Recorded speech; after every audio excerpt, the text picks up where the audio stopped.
Hi, everybody. I think we should be live. We are live.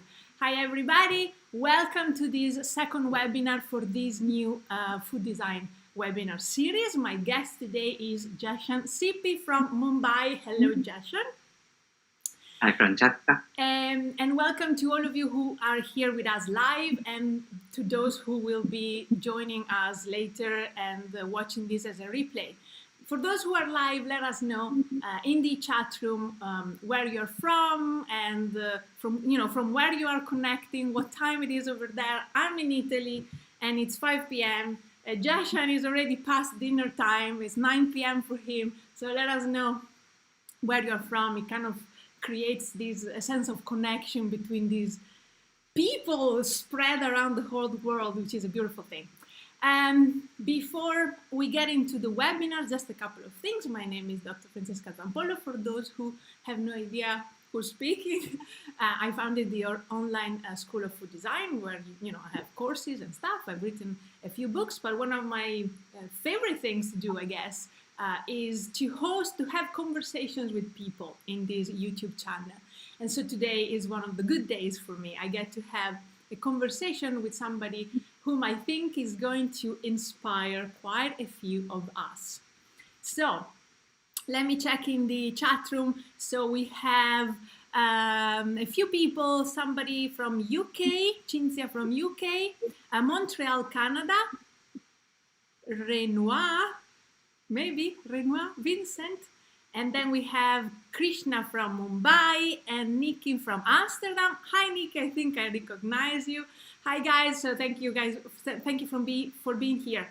While Jashan and I have these conversations, please feel free to write down in the chat room any question at any time, and then I'll pick them up when I find a right spot, and I will be asking those questions to Jashan. Unless they are for me, I will be bringing them up live. So with that said, another question a question that I want to ask, but nobody says something. So I just want to make sure that the audio is working fine today, because we had a couple of issues, a little issue last time. But everyone seems peaceful. Lebanon, hello from Lebanon. Awesome, 6 p.m. So it's about tea time for you. Okay, so with that said, it's Jashan time. Jashan, tell us a little bit about yourself, how you came to know the world of food design, and how Sugar and Space came to be. First of all, thank you, Francesca. It's honestly an honor to share this space with you. 4 years ago, I was sitting in my San Francisco apartment before I officially embarked on this, hopefully, lifetime of food and design. And I came across your work. This was after I had already graduated as an architect. I was working as an architect in San Francisco. And that's when I came across the Online School of Food Design. And in fact, your YouTube channel, which was something that I spent hours watching. Every single video I could find, I started watching. And so it's honestly, I think 4 years later, super exciting to be sharing this space with you. So thank you. If I start speaking too fast, it's only because I'm too excited. So please tell me to slow down. I'm going to share my screen. Yeah, probably not realize, because I'm one of those fast speakers myself. So lovely. Just let me know if you are able to see my screen, and then we'll get started. Yeah, all good. All right. So this is a little story of a journey of an architect to becoming a food designer. And it all started while I was still in architecture school, and I was mentored by my professor at the time, Rohit Shinkre. I think he's watching this. And it started when we had to select an architectural site for our final thesis project in the 5th year of architecture. And in all of the busy city of Mumbai, I fell in love when I visited this space. It's actually the Bombay Zoo, which is in the heart of the city. It has all these fruit trees and orchards, and it has an old colonial British building, which is the Mumbai Museum. So when I saw this building from the outside, the architect in me got very excited with the sort of intricate delicacy of it, but also with the lightly colored pastels. And immediately I looked at this and I was like, pistachio and almond cake. When we went inside, there were sort of these more ornate but little colorful pops between the lighting and the sort of decoration and the red colors. And I immediately thought, oh my God, this cake has to have cherries inside it. So that's exactly what I did for my final project, because the entire thesis model was made out of cake and pastry, different textures, different layers, different flavors. And that's how I presented my final model. The way it sort of worked was, actually, instead of using traditional visual walkthroughs, I created an experiential installation to present my final project. Never done before, but it was something that I just felt was right, and my professor supported me, so I did it anyway. So this was my first ever collaboration officially with a team of pastry chefs. So we had all the different flavors that we conceptualized for the buildings, which we then templatized using actual 2-scale templates of the structures. At the bottom of the screen there, you can see the whole site map laid out with different layers of cake, which we actually made based on the soil bearing profile of the site. And then we had different materials that we used for different architectural interventions. So you see a light green basil and mint jelly, which was a conservatory for plants where herbs were growing. So the entire presentation and one of the buildings I actually scaled again in detail to make it. And this was inspired by Mariah Vogelsang's Christmas dinner, but I sort of took it with my own interpretation to call it a false architectural space to sort of connect everyone in order to experience this installation. So that was my final thesis, which was gastronomy and architecture as multisensory experiences. And for this, I even had to do sort of special certificate training, like from Dinara Kasko. I've done an architecture and desserts course from the Culinary Academy of Kiev in Ukraine. And I'll tell you a little bit about the sort of thesis project. It was 12 different chapters, which sort of went from understanding food as well as architecture as processes of design to sort of multisensory experiments that we conducted in person, eroticism, food and architecture, and even building with food as well as living inside food. So it was a fabulous year, very hard work, lots of hands-on cutting, sewing, working with architecture materials, but also going into the kitchen and creating sort of pastry buildings and installations and using little chocolate as architectural cladding, doing blindfolded experiments for my classroom, as well as sound and texture and smell, and of course a lot of sort of research around food, the city, and experiences in general. I then moved to San Francisco, where I had the pleasure of working and training under Arvind Iyer, who's an architect there. And we worked on several hospitality and food-related projects again somehow. I think it was just destiny. So I worked on the design of grocery stores, restaurants, cafes, wineries, because it was Northern California, marijuana plantations, all different spaces of food, as well as motels and hotels for big brands like Marriott, Holiday Inn, etc. What I did constantly feel, though, was just a design and a science background was not equipping me enough with a skill set to sort of take on running my own practice, whether it was architecture even at that time. So I got a master's in international business from the Hult International Business School. And one day when I was not satisfied with just working on drawings for food projects, I prayed a little to the LinkedIn job gods, and I saw a job opening for this place called Candytopia, which was a Willy Wonka wonderland. And I gave an interview, and within the week, I got a job as a manager at it. So it was really exciting in a pre-COVID world to be part of such a crazy and alive sort of multi-sensory wonderland. We even had pools of marshmallows, and then people could end in a big candy store. But that also taught me to work on sort of larger sized installations and bring food to something that's beyond the plate. But it also demonstrated something to me that was, it's not just a whim or a fancy of wanting to connect food and space, but this is something that Candytopia, or the Museum of Ice Cream, were able to do with a sort of market need and with a successful business model. So that was my little journey from architect to food designer. And that's when I moved back to Mumbai to connect my love for food and space as sugar and space to transform the way that we perceive food every day.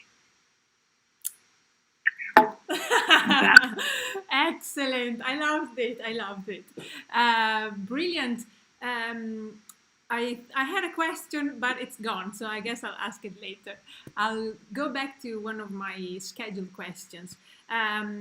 So, now you have had quite a bit of experience with in this world, and you have contributed to it quite a bit. And then, you mentioned your experience in a pre-COVID world, and now we live in a post-COVID world. And so my question is, what do you think that food design can do for the current global situation that we are all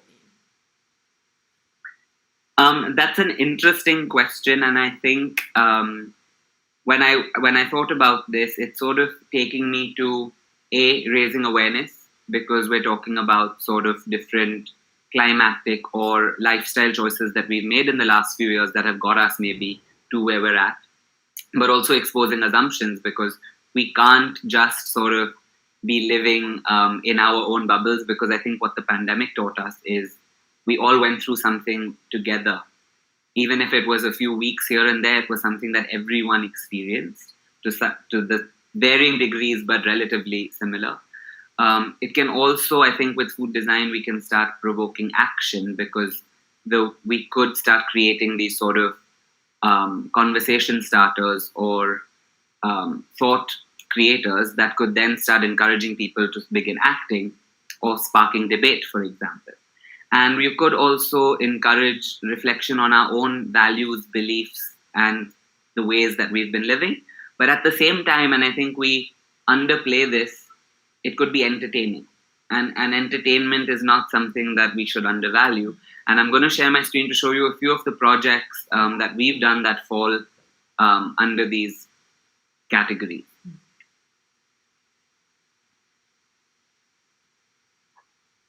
Are we back?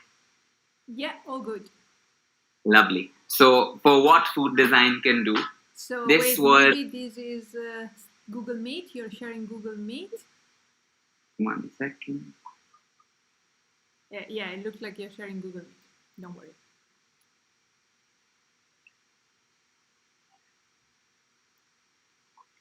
And these are projects, the ones that you're going to show us. There you go. That you've done within this year, more or less. So these will be since we started Sugar and Space, and they've been sort of repeated a few times, especially the experience. And you've started more than a year ago, more or less? 2018. Okay. So after I graduated, I moved here and started Sugar and Space. And the first ever experience that I hosted was Eat Mondrian, which was in January of 2019. And this was more an experiment. At the time, I had come to India for my brother's wedding. I had plans to go back. I still had all the jobs I had mentioned. And it was something that I just really wanted to do while I was here on holiday. So I partnered with a friend of mine who runs a NGO, which is called the Saturday Art Class in Mumbai, which brings art to underprivileged children in the city. So we sort of used their artwork as a starting point, and I took inspiration from Mondrian's work to create this eating experience. What we tried to do with this was really to address the first thing, which is sort of provoking action or sparking debate. And the entire meal is a 5-course sort of experiential dinner inspired by the work or the philosophy of Mondrian, but brings his sort of era to the dinner table. And one of my favorite courses that we do is course number 4, is we just serve people a safety pin on a plate. And we just let them sort of be there wondering what they're supposed to do with this. And we say your 4th course is served.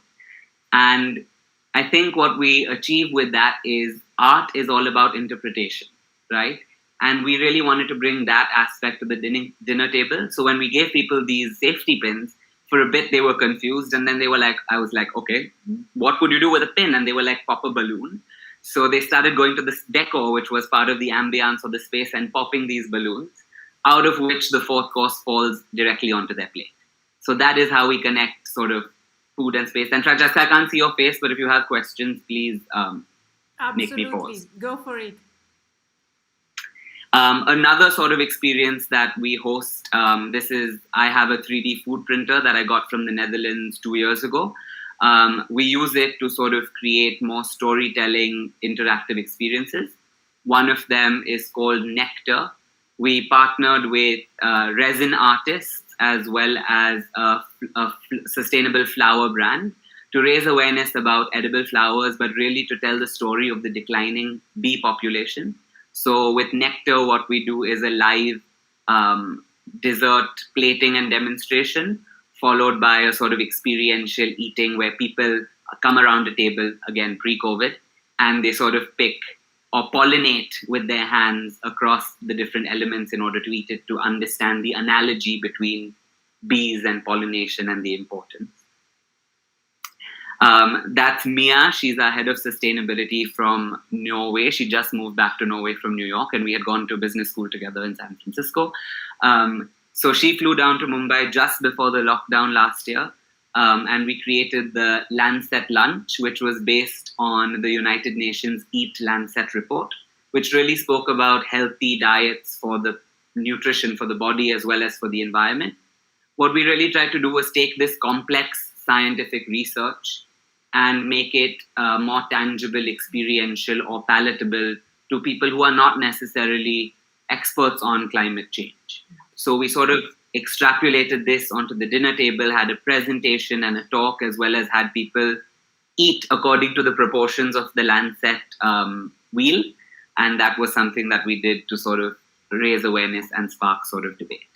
Some of the other projects that we do around this is Death Over Dinner. So I'm part of the initiative called Death Over Dinner, which we hosted in 2019 in Bombay, our first dinner. So what that is we designed the whole sort of aim of this is to create or conversation and get rid of the stigma around talking about something like death, which is something which is important to address, but we're not comfortable with. But what food is able to do to that is sort of break all the barriers, and at a dinner table, you're more comfortable to talk about this. So there was a facilitator who represented the Death Over Dinner team who facilitated the entire dinner.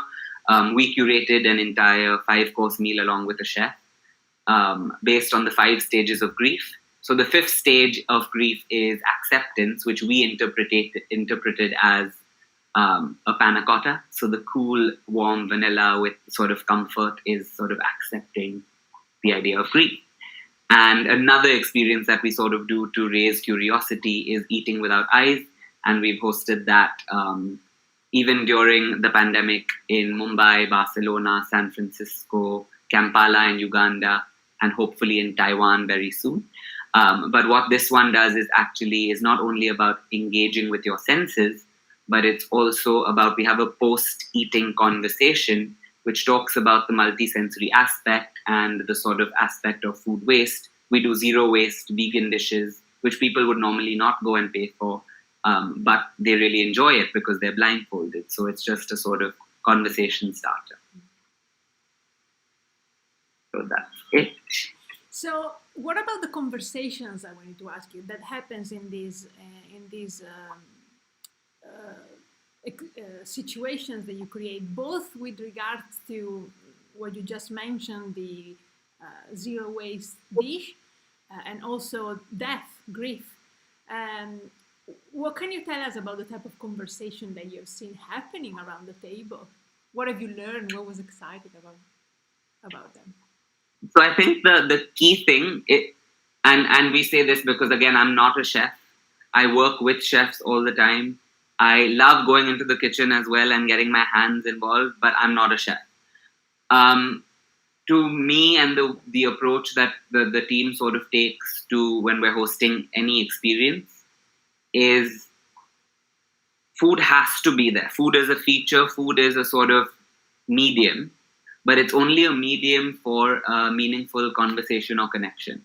So what we're really trying to do at the end of it is to either pass on knowledge, make a meaningful connection between people, connect them maybe to an ingredient, or just in general start a movement of thought process. And that's why we sort of say we transform the way you perceive food every day. Because not blindfolded eating is not something that's new or invented by us.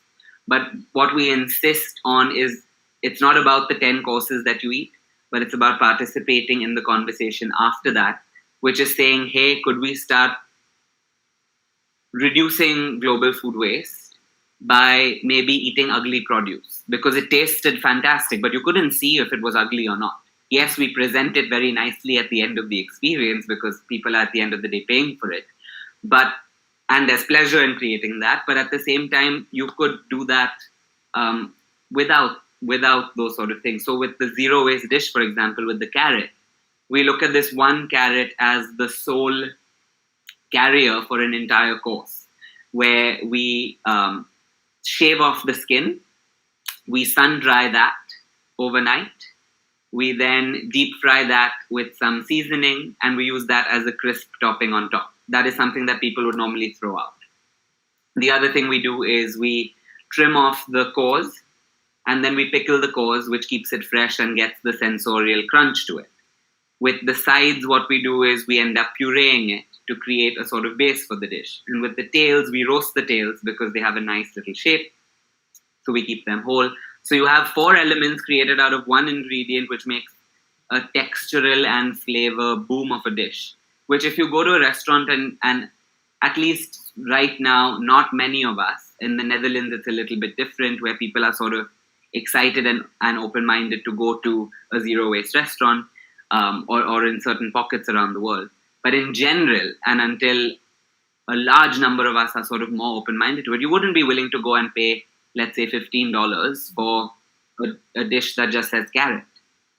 So that's what we're trying to sort of just sensitize people to, because people think it's pumpkin, they think it's apple, they think it's so many different things because of the textures and flavors, but it's just carrot. Yeah, I think you said something that is very important. Most people would not be ready yet to pay for, like normally, not the experience you have once in a while, for a dish that is just carrot, for a dish that is made of food waste, for whatever, because of all of this stigma. But what is extremely important in your work and the work of many other food designers, and the reason why we are here talking about them, is that more and more of you are doing more and more of these projects. Therefore, people are becoming more and more sensitized to it. So in a way, it's probably that we are pioneering something that will be absolutely normal, hopefully about 10 years, 20, 50, I don't know. But it's important to start the conversations, and, you know, as I guess most things that are out of the ordinary, that are exceptional, that are the exception, they are proposed initially as unique, and this is what you guys are doing, yourself and others like you, and that is excitement in being in creating these unique experiences. That's why eating design is still today the most preferred food design discipline amongst many food designers. But I think it's important to do this type of work with the perspective of we are opening the road. We want to do something exciting for our clients, users tomorrow or next month, but we are doing it with the with the intention of this becoming not such a big deal in 10 years or something more. And then you said something else that I think is interesting and that I want to bring up, that I want you to focus a little bit for those who are listening. And I know that many of the people who follow my work are people who are interested in starting out in the world of food design. And you said, you were talking about chefs making a dish that also looks good because there is pleasure in doing it. And I want to bring our attention on the fact that I think it's overlooked very often. But I am thinking more and more that an extremely, extremely important aspect of food design is the pleasure we get out of it. You know, it's the oldest thing in the world. What is the secret ingredient? Love, right? When you do something with an intention of, you know, it's the cake that I'm making for my 90 years old grandma and I'm putting all my love into it. When you do something like with that intention, it's something is happening to the cake. I am convinced, and people are going to feel that. And I think it's the same with with bigger processes like a restaurant kitchen, or even more so. Could you imagine a world like that for a designer in a process where there is a designer designing mass-produced food? If we do something with the pleasure of doing it, with for the pleasure of designing it and passing it on, I think it's going to resonate somehow, some frequency, metaphysical, physical, quantum physical stuff, I don't know, is going to resonate.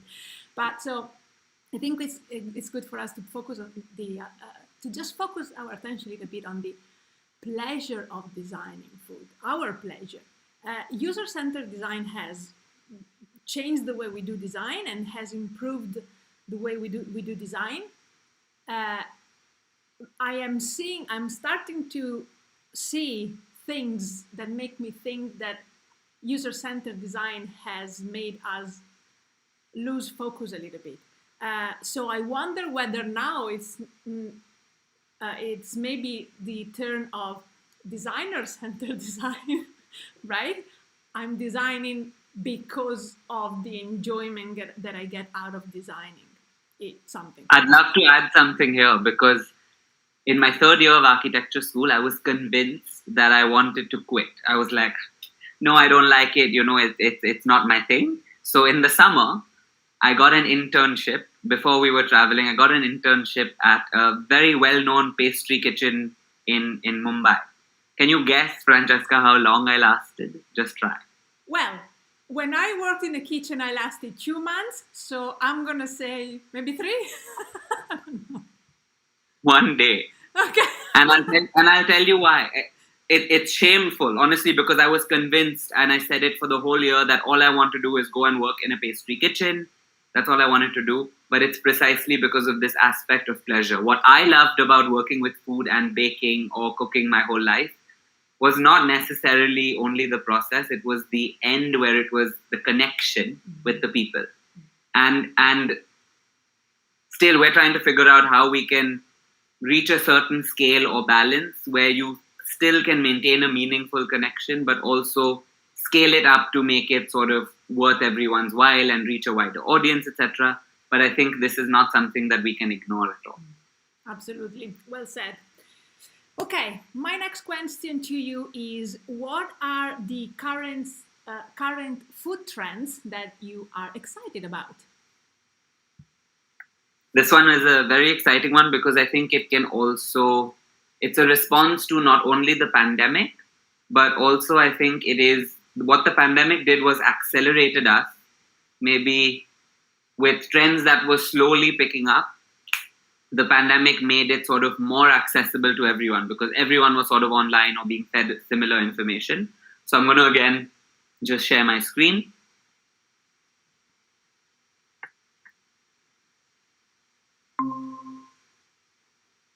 Are we back? Yeah. Cool.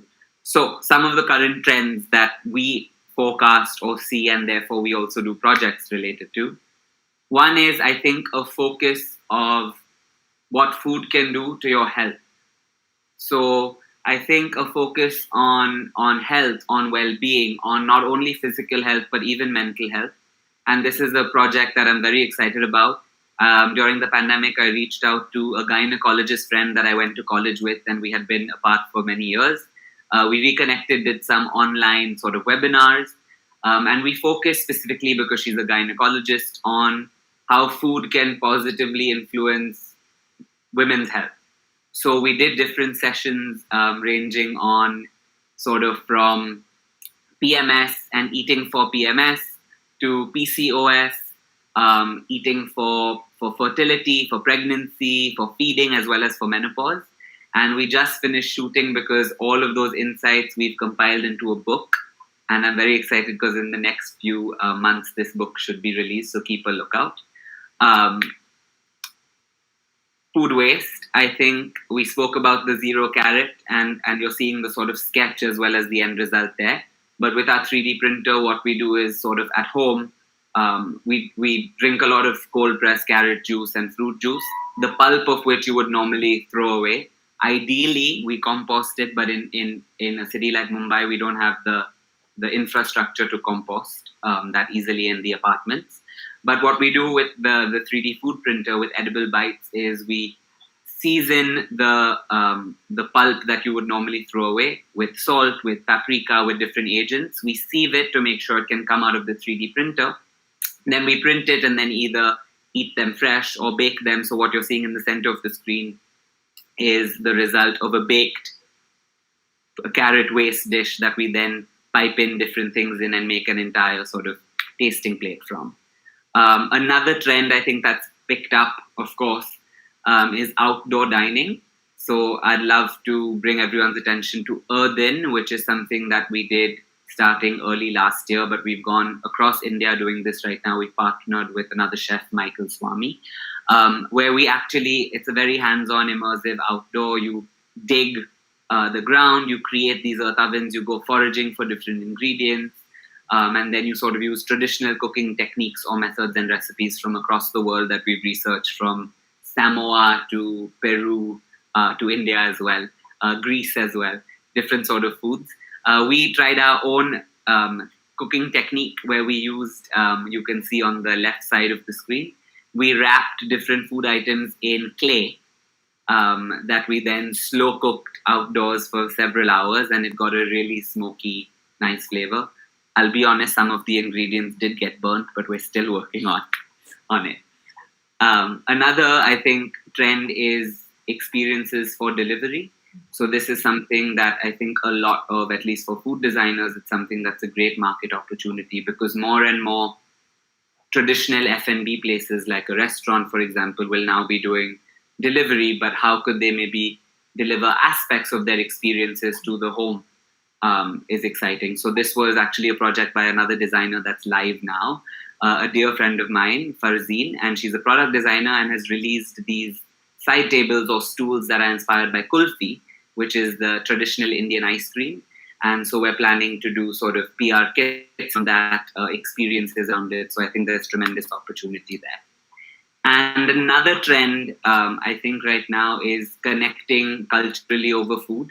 So along with, on the top right of the screen, you're seeing Nicole Wendell, who I believe you'll see next week with Francesca as well.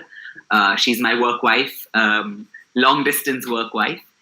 We've co-founded Food Design Nation, which is a platform for global food creatives from across the world to come on board, collaborate with each other, and hopefully design collectively better futures of food together. This is sort of, again, it was something I wanted to do for several years. Took time to network, to sort of build momentum, connected with Nicole during an event last year, and we decided to launch Food Design Nation. So it's super exciting because currently we host different sort of events. Every few weeks, we have over 150 or 170 people, food designers in particular, or food creatives, from over 38 different countries, and they all specialize in different areas of expertise. So there's a lot of potential and opportunity there. So wait a moment. I was thinking, I don't know if maybe you're gonna say this later, talk about Food Design Nation later, but maybe you can say something now specifically for our audience and those who might be interested. If I'm not wrong, the Nation, the website, is welcoming entries. So if somebody identifies as a food designer, they can contact you guys and they can have their profile. Is this already happening? Yeah? Okay. Yeah. So how it works is it's sort of, you can head to fooddesignation.com. There's a simple type form in which you can sort of enter your information, why you sort of believe that you connect with our vision and goals and motivations, which is all that is the application criteria at the moment. And you don't even have to come from a design background. We, in fact, would love to have people working with policy but who are passionate about food, or people working in law and passionate about food, or the designers, of course, are also the core of the people that we have. But I think that's where the cross-disciplinary approach is something that we can really exchange and get value from. So definitely we are open to that. They are open to that. Okay. Jashan, my next question is, what is your biggest discovery about food design so far? Or maybe what are the most important things you have learned about food design? All right, I'll just show you one quick slide for this.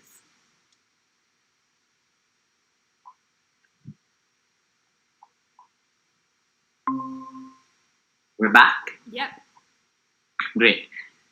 So I'll tell you a little story about choux pastry. And that's the sort of discovery that I'd like to talk about. I've always been very obsessed with French patisserie in particular.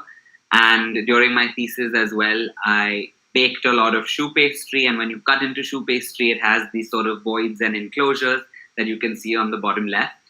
That to me is a shell for architecture. But what a shell for architecture or structure is actually a blank canvas for a story. And I tried to do this. We tried to create this whole workshop experience around storytelling through choux that we tried to launch publicly and collaborate with different chefs a few times in Mumbai in 2019. Every time we did it, either the chef didn't understand it, or once the chef understood it, no people understood it and therefore didn't sign up. But I didn't take no for an answer. So I went back to my architecture school that I graduated from, back to the same professor. And I told him, hey, this is something that we didn't get as students of architecture, but I think it can add tremendous value to your current batch. And so I successfully executed a 4-session long program on storytelling through choux, which was exciting because you can see on the top left as well, the students actually they excelled with the way they sort of visualized space through food and flavor profiled the spaces and gave themselves fillings and created these exciting choux pastry buildings. So I think Francesca, I've forgotten what your question was. Your biggest discovery or what you've learned? What I've learned is, I think, perseverance, because this failed a couple of times, but it's something I really believed in. And during the pandemic, believe you not, the only thing that kept Sugar and Space running was online creative storytelling through choux workshops, for which we had people from maybe 25 different countries, and we ran it for a span of 2 months, from end March or April to mid-May 2019. And that's what kept the company going, is because people really got it. It's a matter of perseverance, communication, and I think the right place and the right time to get something going.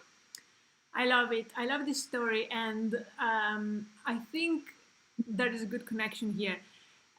Well, of course, first of all, let's remark on the don't take no for an answer. If you believe in something with your body, that feeling besides than your mind, go for it and you'll find a space. There's room for everybody. There is room for everybody. But the other thing that it makes me think about is we all love trends, right? Trends are awesome. They are very interesting. They're great to talk about. We talk about food trends as well. We talked about food trends last week with Julia. I'll have another session in the future about food trends. Food trends are, not just interesting to talk about and to listen. They are also useful for us food designers, right? If I have to go in one direction or another one with my startup or with the product, it's a good path. It's a good thing to have to choose a path. At the same time, though, I feel, and what you have done is kind of an example, that food trends or design trends or any type of trends should not limit us and should not make us think like we cannot be trendsetters. Our own idea or passion, or as you were with this example, this vision can become a trend. So maybe it hasn't become a trend in your case, Jashan, but it has. Yes. It has proven, it has proven that there is a space that people can play with it, think with it. So this just makes me think about the fact that, you could have chosen to do a workshop on something trendy, whereas you chose something you are passionate about, something you feel that makes sense in this world and that can bring good things to other people too. So let's use trends because they're useful.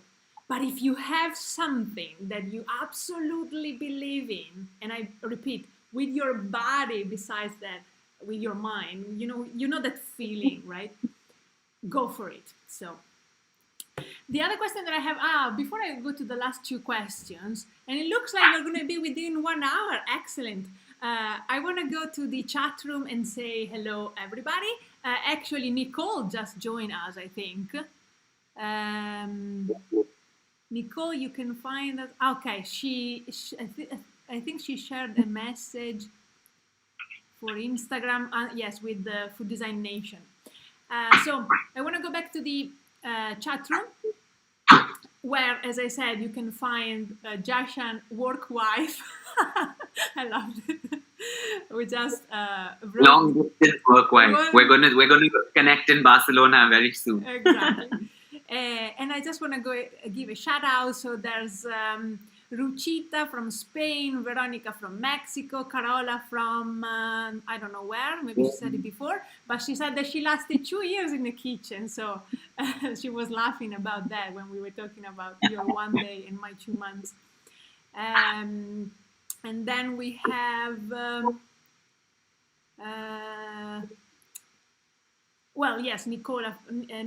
Nicole from Barcelona and Smita from India. We have a question, I think, or maybe it's a statement. Let's see. It's Evelina, and I think she's from, she said it before, let me go up. Stuttgart, if I pronounce that correctly. I'm really impressed that this kind of workshopping was taking place in architecture school, workshop, I guess. She studied product design. She's never had a connection with that. So I think the question is,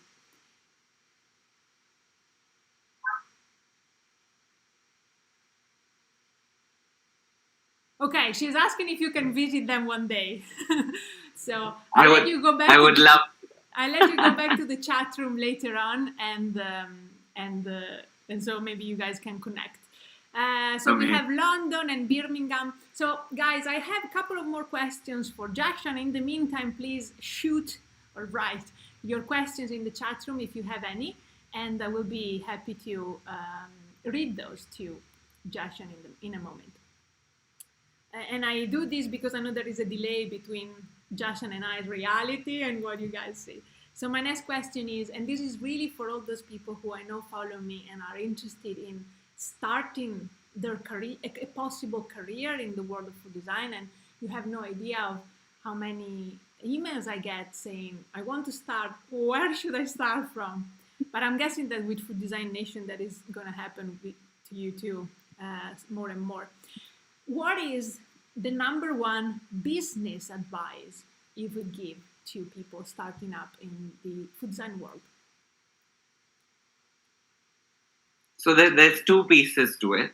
One is more, let's say, traditional business advice, which I'll get to.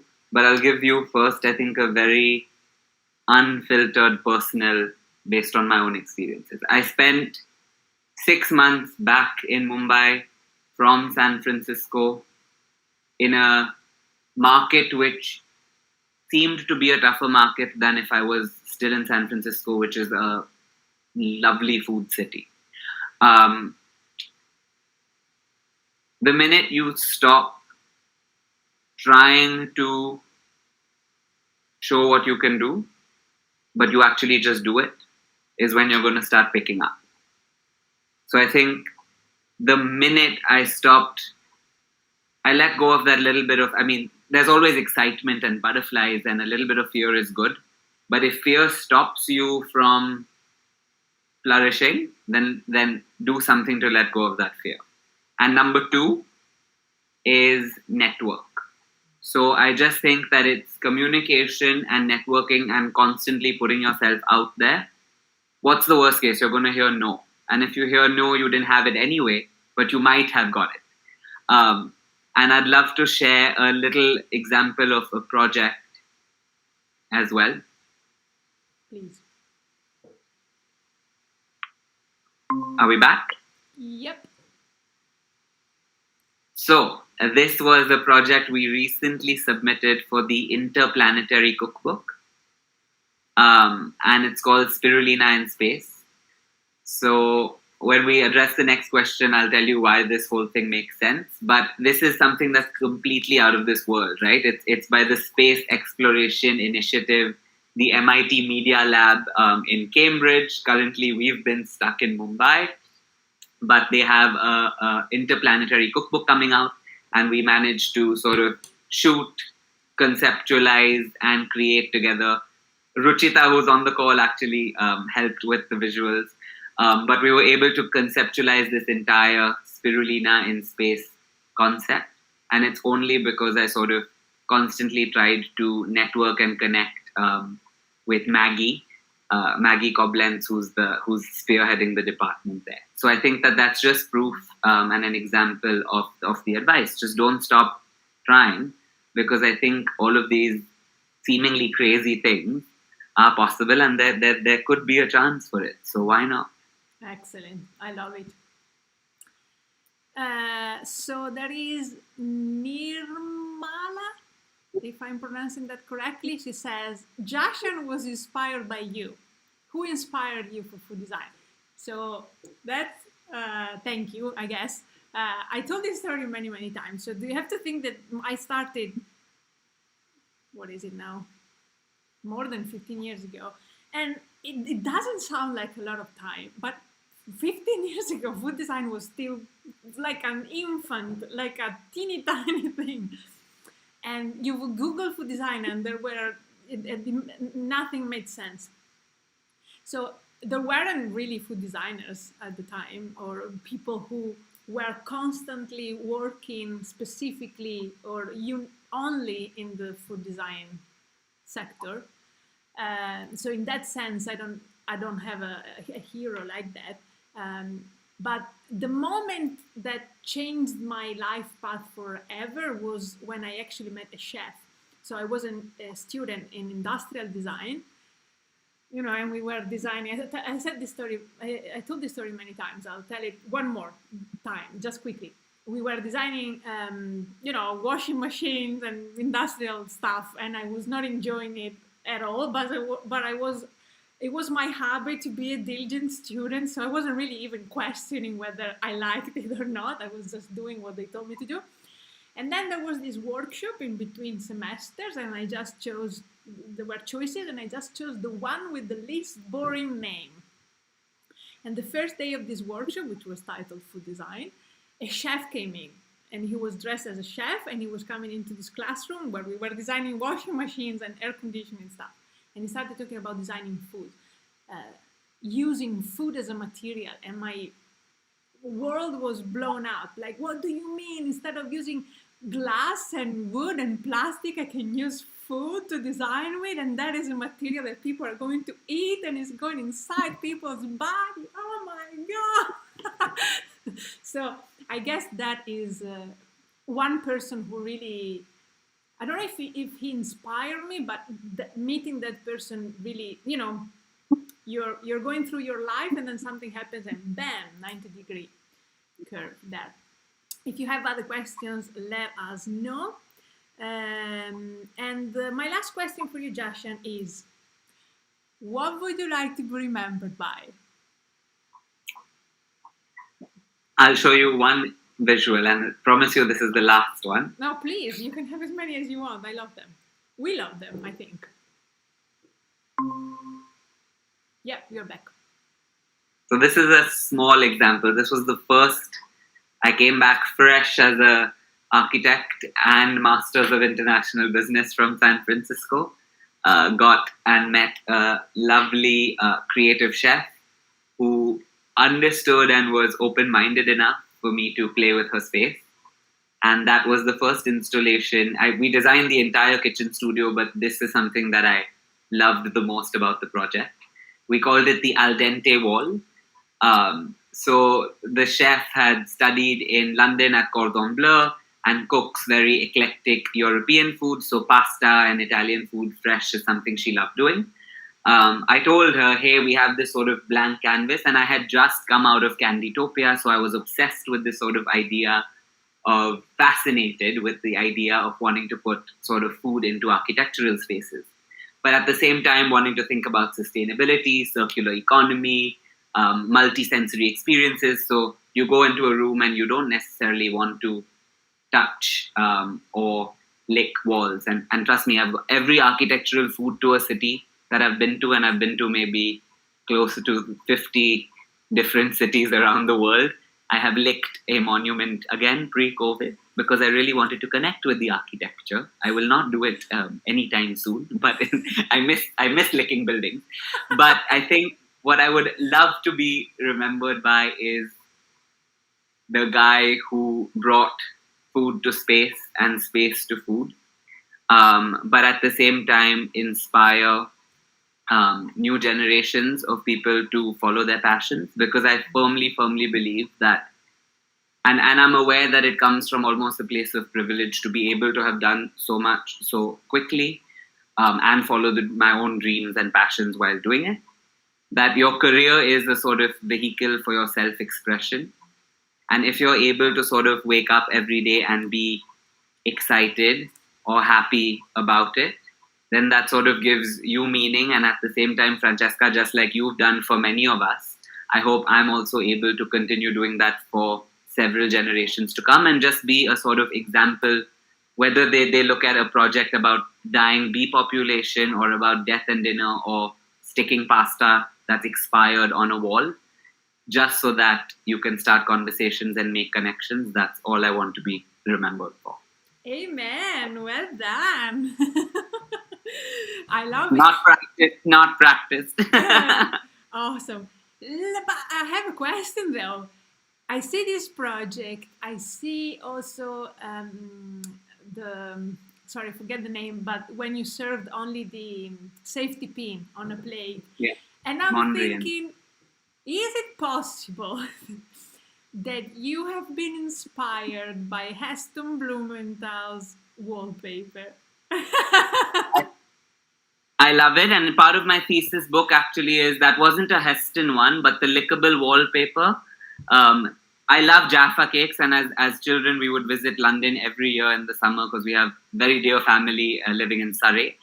And I'd love to eat Jaffa cakes as a kid. I was very plump and would love my sugary treats in the UK and felt like a lovely British old lady for some reason when I was young.